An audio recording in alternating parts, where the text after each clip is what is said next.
Hello दोस्तों, मैं हूं आपका दोस्त मुकेश। एक बार फिर आपके सामने हाजिर हूं एक नई कहानी के साथ। दोस्तों, मैं आप लोगों के लिए रोज एक से बढ़कर एक कहानी लेकर आ रहा हूं और उसी कड़ी में आज फिर आपके सामने हाजिर हूं एक नई कहानी के साथ।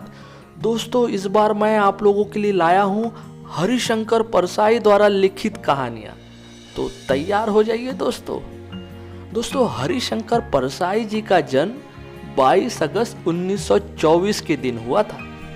हिंदी के प्रसिद्ध लेखक और व्यंग्यकार थे। उनका जन्म जमानी, होशंगाबाद, मध्य प्रदेश में हुआ था। वे हिंदी के पहले रचनाकार हैं जिन्होंने व्यंग्य को विद्या का दर्जा दिलाया था।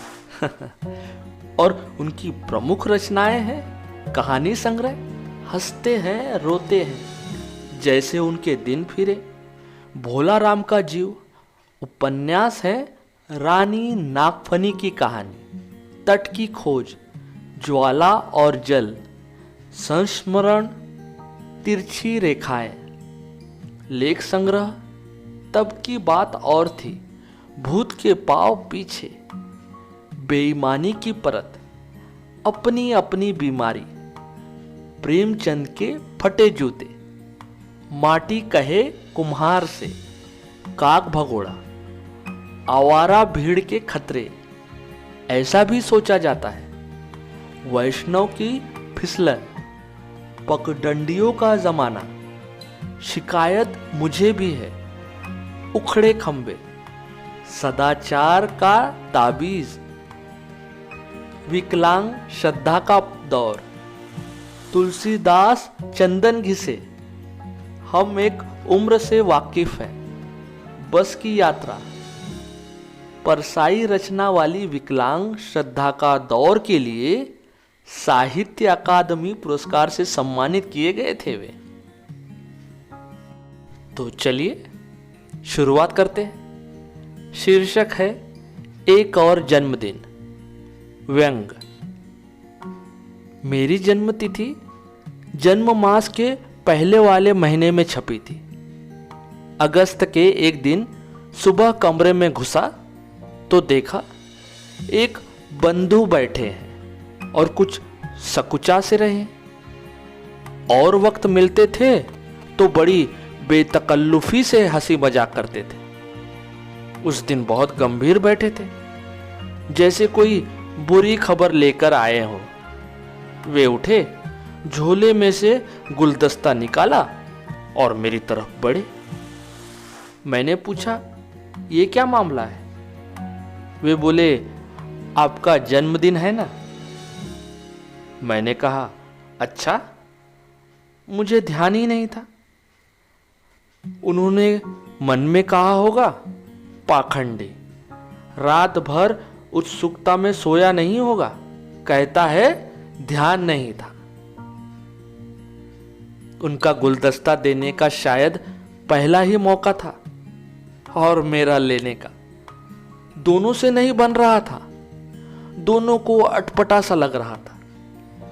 बबूल की डाल को तो कांटे बचाकर लिया जा सकता है, मगर फूलों को बचाकर गुलदस्ता कैसे लिया जाए? इसके लिए अभ्यास चाहिए।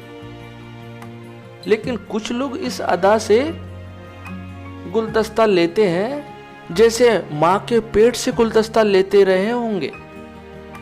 एक नेता के बेटे को रेडीमेड नेता होना था। वो 17-18 साल की उम्र में ही बूढ़ों की तरह गुलदस्ता लेने लगा था।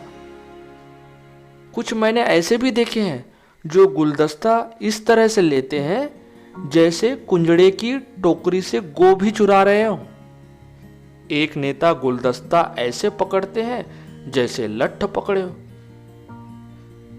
एक को मैंने हथेलियां खोलकर कथा के प्रसाद की तरह गुलदस्ता लेते देखा था।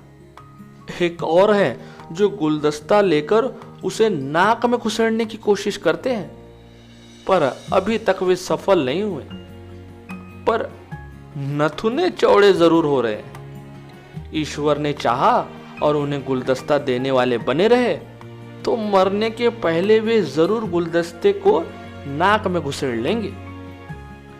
अब हम दोनों नौसखियों की अदाकारी शुरू हुई। दोनों मुस्कुराए। उन्होंने एक पाँव आगे बढ़ाया तो मैंने भी बढ़ा दिया। मैं झुका तो वो भी झुक गए। उन्होंने घुटना मोड़ा तो मैंने भी मोड़ लिया। मैंने गुलदस्ता ले लिया और हम दोनों बड़ी देर तक हे करते रहे।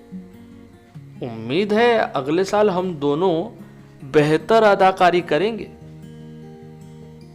वे चले गए पर मेरे मन में आग लगा गए। दिन भर धड़कनों में गुजारा। नजर सड़क पे लगी रही। हर राहगीर को मैं बड़ी लालसा से देखता कि ये शुभकामना देने आ रहा है। वो आगे बढ़ जाता तो सोचता लौट कर आएगा। पोस्टमैन और तार वालों की राह देखता रहा, मगर शाम हो गई और कोई नहीं आया। गुलदस्ते का अपशकुन हो गया था। कुल 1 तार और 3 चिट्ठी आई। जन्मदिन को सीरियसली नहीं लिया गया।